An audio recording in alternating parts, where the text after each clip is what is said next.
Ang mga dukha na tanging Diyos na lumikha, ang pag-asa at hadika. Alleluia, Alleluia.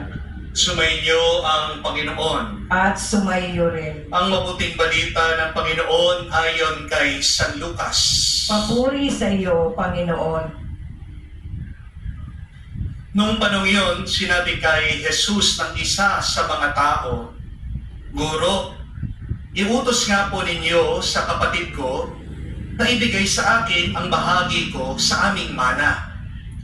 Sumagot siya, Ginoo, sinong naglagay sa akin bilang hukom o tagapaghati ng mana ninyo? At sinabi niya sa kanilang lahat, mag-ingat kayo sa lahat ng uri ng kasakiman. Sapagkat ang buhay ng tao ay wala sa laki ng kayamanan. At pagkatapos, isinaysay ni Jesus ang talinghagang ito. Ang bukiri ng isang mayaman ay umani ng sagana. Kaya't nasabi niya sa sarili, ano ang gagawin ko?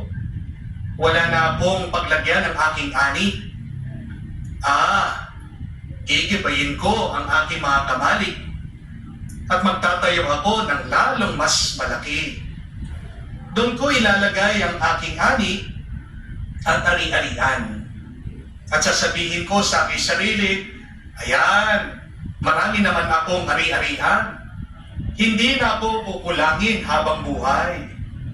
Kaya't mamamahinga na lang ako, kakain, iinom, at magsasaya.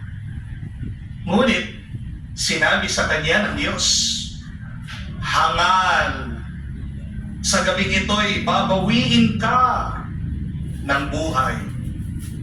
Kanino mapupunta ang mga bagay na inihanda mo?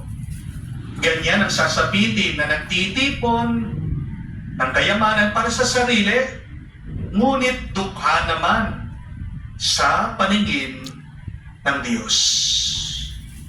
Mga kapatid, ang mabuting balita ng ating Panginoon. Pinupuri ka namin, Panginoong Hesus Kristo.